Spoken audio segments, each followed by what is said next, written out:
Hello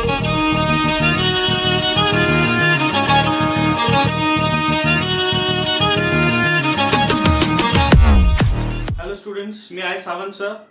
आपण शिकतो mathematics part 1 lesson number 1 sets. यामध्ये आपण एक लेक्चर घेतलं होतं. लेक्चर नंबर 1 यामध्ये आपण स्टडी केलेला आहे set, definition of set, methods of writing sets. तुम्हाला माहिती आहे कुठल्या दोन मेथड आहे. जस्ट रिवाइज करूया आपण. Method number 1, it is a listing method, it is also known as roster form. And method number 2, it is rule method known as a set builder form. हे दोन्ही मेथड आणि त्याचे example आपण lecture 1 मध्ये study केले होते. आता आपण आहोत लेक्चर 2 मध्ये. तर लेक्चर 2 मध्ये काय स्टडी करायचं बघा. आज आहे प्रॅक्टिस सेट 1.1. ज्यावेळेस आपण एखादी मेथड थिओरिटिकल पार्ट स्टडी करतो त्यावर आधारित टेक्स्टबुक मध्ये काही एक्झाम्पल सॉल्व्ह करायला सांगितलेले आहेत. त्यालाच आपण म्हणतो प्रॅक्टिस सेट. ओके, तर हा प्रॅक्टिस सेट 1.1 आज आपण स्टार्ट करणार आहोत. पण त्याच्या पण अगोदर एक स्मॉल ऍक्टिव्हिटी दिलेली आहे. टेबल फॉर्म मध्ये चार्ट आहे, ती तुम्हाला सॉल्व्ह करायची. टेक्स्टबुक पेज नंबर 3 मध्ये तुम्ही बघू शकता एक चार्ट आहे. चार्ट मध्ये दिलेलं आहे लिस्टिंग मेथड, काही एक्झाम्पल आहेत आणि तेच तुम्हाला रूल मेथड मध्ये कन्वर्ट करायचे. Some examples given in rule method we have to write in to listing method. म्हणजे ट्रान्सफॉर्मेशन आहे, जसं आपण इंग्लिशमध्ये करतो बघा. ऍक्टिव्ह व्हायस पॅसिव्ह व्हायस होतो, पॅसिव्हचा ऍक्टिव्ह. त्या टाईपमध्ये हे मेथड आहे. ट्रान्सफॉर्मेशन तुम्हाला करायचे म्हणजे त्याचे जे एलिमेंट आहे किंवा त्याची जी व्हॅल्यू आहे, ऑब्जेक्ट आहेत, ते चेंज होणार नाही, फक्त त्याचा फॉर्म चेंज होत आहे. ओके, तर आता आपण जाऊया practice set 1.1. Question number 1, write the following sets in roster form. Method of writing set is given rooster form. Rooster form means listing method. Okay, see first example, set of even numbers. Even numbers, as we know, multiple of 2. We have uncountable even numbers, infinite even numbers. So it is very simple to write set. Use alphabet, capital letters, curly bracket, and write the given information as given. Even numbers, these are the numbers 2, 4, 6, 8, dot dot dot. We have uncountable numbers. So this is answer of first example. Second, another simple example, even prime number. As we know, prime number, but limitation is given 1 to 50. Between 1 to 50 we have to find prime numbers. As we know, prime numbers are 2, 3, 5, 7, 11. These are the prime numbers. Okay, prime number means a number having factor 1 and itself. Okay, so these are the prime numbers. But we have a special number which is prime and even, having both conditions, even, prime number. There is only one number which is even and prime. It is 2. We have to cancel remaining numbers. So this is a set having only one element. It is 2. 2 is a even prime number. Okay, getting? This is a second one. Very simple. Right? Question number 1. Third and fourth example. See, third one, set of negative integers. We know negative numbers, -1, -2, -3, -4 and so on. Again we have infinite number. That's all. This is the answer. Okay. Number 4, 7 basic sounds of sargam. Sargam, you know, music. Music मध्ये आपण हे सरगम सूर use करतो. तुम्ही बऱ्याच programme मध्ये हे ऐकलं असेल. ते स्वर, ते ध्वनी इथे लिहायचे आहेत. 7 आहेत. सा, रे, ग, म, प, ध, नी. काउंट करा. 1, 2, 3, 4, 5, 6, 7. So these are the 7 basic sounds of sargam. We have to write in listing method. Finish. एकदम सिंपल आहे. तुम्हाला असं फील होत असेल की हा चॅप्टर खूप इझी आहे. असंच पुढे पण असणार आहे. आता इथे फक्त आपण क्वेश्चन नंबर 1 स्टडी केलेला आहे. याला किती मार्क्स असतील? एक एक्झाम्पल आला तर 1 मार्क, 2 एक्झाम्पल आले तर 2 मार्क्स असतील. पण सम टाइम 4 एक्झाम्पल त्यांनी विचारले तर हाफ ऑफ मार्कला पण हे असू शकतात. 4 एक्झाम्पल इक्वल टू 2 मार्क्स. ते डिपेंड करतं एक्झामिनर वरती. मिनिमम हाफ आणि मॅक्सिमम 1 मार्कचे एक्झाम्पल आहेत आणि याला पाठांतर करायची काही गरज नाही. कॅल्क्युलेशन, फॉर्म्युला असं काही नाहीये. जे तुमच्या समोर इन्फॉर्मेशन आहे ती ऑलरेडी तुमच्या ब्रेनमध्ये तुम्हाला माहिती आहे, कुठे ना कुठे तुम्ही पाहिलेली आहे, याच्या अगोदरच्या स्टँडर्डमध्ये शिकलाय. ते सगळं नॉलेज इथे यूज होणार आहे. असं नाही की फक्त मॅथ्स आहे. आता बघा, म्युझिकचं पण एक एक्झाम्पल आलं. अजून पुढे असे काही नवीन नवीन एक्झाम्पल किंवा जनरल नॉलेजचे काही एक्झाम्पल्स आहेत हे तुम्हाला अगोदरच माहिती आहे, तेच इथं आपल्याला यूज करायचे. ओके, तुम्ही आता रेडी आहात क्वेश्चन नंबर 2 साठी. Question number 2. Write the following symbolic statement in words. Some information is given using number and mathematical symbol signs. We have to write it using words or write in verbal language. Last time कसं केलं होतं आपण, information होती words मध्ये, त्याला आपण set form मध्ये लिहिलं होतं, मॅथमॅटिकल सिम्बॉल यूज केले होते. आता त्याचं रिव्हर्स करायचंय, सिम्बॉल्स दिले त्याला वर्ड्स मध्ये कन्वर्ट करायचे. Okay, let us start. First one, 4/3 is belongs to Q. Now what is Q? Q means a rational number. Q is a rational number, as we know, and we have one symbol. This symbol is known as belongs to or an element of. याला असं पण read करतात, काही लोक याला म्हणतात an element of, or some people say belongs to. जसे की इथं आहे 4/3 belongs to Q, 4/3 an element of Q. दोन प्रकारे याला लिहिता येतं. ते एक पहिला टाइप असा आहे, 4/3 is an element of Q, where Q is a rational number. तर हे लिहायची काही गरज नाहीये. चल, लक्षात आलं असेल किती इझी आहे हे. म्हणजे हा नंबर या सेट मध्ये आहे, हा त्याचा मेंबर आहे, त्याच्या फॅमिली मेंबर आहे असं आपण म्हणू शकतो. 4/3 is an element of Q. आता इथे हा सिम्बॉलला निगेटिव्ह नंबर आहे, N means natural number. Natural number cannot be negative, हे आपल्याला माहिती आहे. त्याचाच हा सिम्बॉल आहे, निगेशन आहे, कट केलेला आहे. ओके, सो आपण इथे असं लिहू शकतो, -2 is not an element of a natural number. तुमच्या लक्षात आलं असेल, जर असा सिम्बॉल आहे आणि त्याला तिथे कॅन्सल केलेलं आहे, then say not, this is not an element of natural number. Okay, अजून काही एक्झाम्पल सांगतो, त्याचा आन्सर आपण ओरली सांगू शकतो.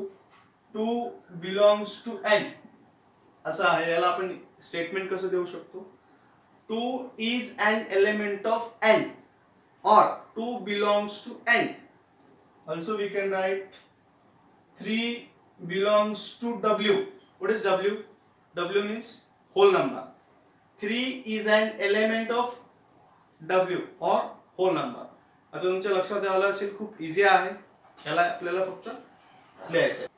ठीक, third one, p in a curly bracket, p such that p is an odd number. Set आहे आणि हा कोणता फॉर्म आहे, it is a rule method or it is a set builder form. Rule method मध्ये दिलेलं याचं statement आपल्याला लिहायचं. Okay, so we can write, बघा सेटचं जे नेम आहे ते पी आहे, दॅट्स वाय सेट पी असं स्टार्ट करायचं. Set P, this P is capital P. Set P is a set of all P's, this is apostrophe S, हा वाला जो आहे, ज्याला आपण असं रीड करतो, पी सच दॅट पी. पण स्टेटमेंट मध्ये लिहिताना असं लिहिलंय, set P is a set of all P's. इथपर्यंत आपण आलेलो आहोत. आता या लाईनचे जे पुढे आहे ते लिहायचंय, such that p is an odd number. म्हणजे हे जे स्टेटमेंट आहे ॲज इट इज फक्त लिहिलंय. हे जे सिम्बॉल आहे त्याला असं वर्ड्स मध्ये आपण प्रेझेंट करू शकतो. सिंपल आहे, set P is a set of all p's such that p is an odd number. तुम्हाला अजून काही एक्झाम्पल्स अशी प्रॅक्टिस करावी लागेल, होऊन जाईल. सिंपल आहे. त्याच्यामध्ये जर आपण फक्त हे दोन लेटर्स चेंज केले, हे तुम्ही ॲज इट इज लिहा. आता मी अल्फाबेट चेंज करून सांगतो की याचं काय असेल स्टेटमेंट. सपोज आता आपण इथे घेऊया एक्स अँड एक्स, आणि या ठिकाणी आहे, याला नेम देऊया आपण आर. आता याचं स्टेटमेंट काय तयार होईल बघा, फक्त मी काय अल्फाबेट चेंज केलं तर याचा आन्सर आपण इथे लिहूया. Set R is a set of all, इथे आता पी नाहीये, एक्स आहे, all x such that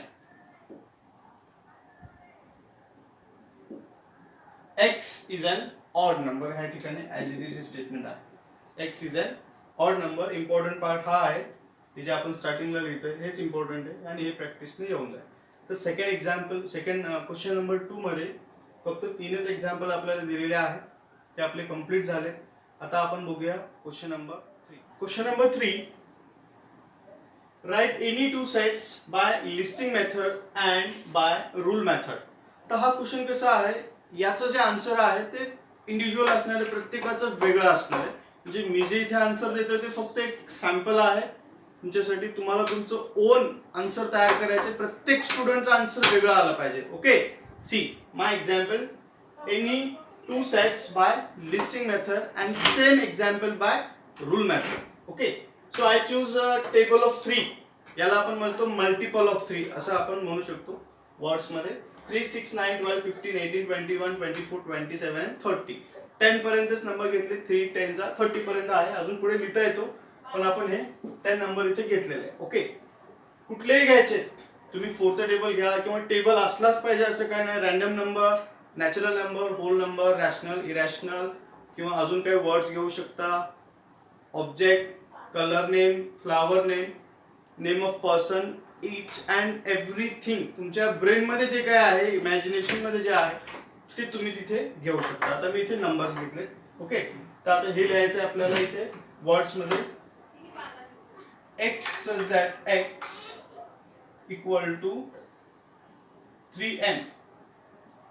3n, 3चं जर टेबल असेल तर 3n लिहायचं, 4चं टेबल असेल 4n, 5चं टेबल आहे 5n. हा जो स्मॉल n बघताय हा n म्हणजे नॅचरल नंबर आहे. n belongs to natural number. Formula झाला. आता हा आपण टाइप सांगितला, फक्त n साठी लिहितोय हा मी. 3चा मल्टिपल आहे, 3 1 जा 3, 3 2 जा, आपण म्हणतो ना 1 जा 2 जा 3 जा 4 जा 5 जा. हे 10 जा पर्यंत घेतले. म्हणजे हा n जो आहे ना त्याचं लिमिट आहे n is less than or equal to 10. आता याच्यामध्ये तुम्ही म्हणाल 10 तर नाही, 10 पेक्षा पण जास्तीचे नंबर इथे दिसतात, मग आपण लेस दॅन 10 असं का साइन घेतला इथं. तर हा n जो आहे त्या n ची value less than or equal to 10. इथे लाईन बघताय, या लाईनचं असं पण मिनिंग आहे की याच्यामध्ये 10 ला पण इन्क्लूड केले आपण. तर 10 कुठे आहे, या 30 मध्ये 10 आहे. 3 10 जा 30. तुम्हाला आता 10 समजला असेल की मी या 10 बद्दल बोलतोय. 3n असं घेतलं ना आपण इथं. तुम्हाला हे जर कॉम्प्लिकेटेड वाटत असेल तर याला पण एक ऑप्शन आहे, याला आपण असं लिहू शकतो. Same example, rule method. x such that x is a multiple of 3. x is a multiple of 3 less than 31. 31 पेक्षा लहान आहे सगळे नंबर, हे असं लिहू शकतो आपण. x such that x is a multiple of 3, 3चा मल्टिपल लेस दॅन 31. स्टेटमेंट मध्ये पण लिहिता येते, या पद्धतीने लिहिता येते. हे दोन्ही एक्झाम्पल आहेत रूल मेथडचे. दोन्ही पैकी एकच तुम्हाला लिहायचंय आणि हा वाला एक घ्यायचा आहे. ओके, तर तुम्ही हे दोन घेऊ शकता इथं. याचा एकच एक्झाम्पल झाला, दोन नाही झाले, हा एकच झालाय. आपण याला 1 काउंट करूया, कारण आपल्याला अजून 2 एक्झाम्पल घ्यायचे. आता आपण एक नर्सरी वाला एक्झाम्पल घेऊ. नर्सरी लेवलचा example. Monday, Tuesday, Wednesday, Thursday, Friday, Saturday and last Sunday. हे तर सगळ्यांना माहिती आहे. These are 7 days in a week. B is a set of x such that x is a day in a week. Any day. X such that x is a day in a week. Day in a week म्हणजे कोणताही दिवस असू शकतो. Possibility आहे, maximum possibility 7 days आहे. Okay, same example by rooster form and set builder form, listing method and rule method. Okay, दोनच लिहायला सांगितले. हा तुमचा फर्स्ट वन आणि हा सेकंड. तुम्ही तुमचे ओन लिहायचे, हे कॉपी करायचे नाही. परत एकदा सांगतो, प्रत्येकाचा आन्सर हे वेगळं आलं पाहिजे. हे फक्त तुम्हाला डेमो म्हणून एक्झाम्पल दिलेलं आहे, थर्ड वन. याचा आन्सर तर टेक्स्टबुक मध्ये पण दिलेलं नाही, म्हणजे तुम्हाला तुमच्या ब्रेनचा यूज करून तयार करावा लागेल. ठीक आहे, तर आजच्या लेक्चरमध्ये आपण एवढंच स्टडी करणार आहोत. क्वेश्चन नंबर 1, 2 आणि 3. आणखीन 2 क्वेश्चन बाकी आहे, 4 आणि 5. ते आपण पुढच्या लेक्चरमध्ये बघूया. Okay, thank you.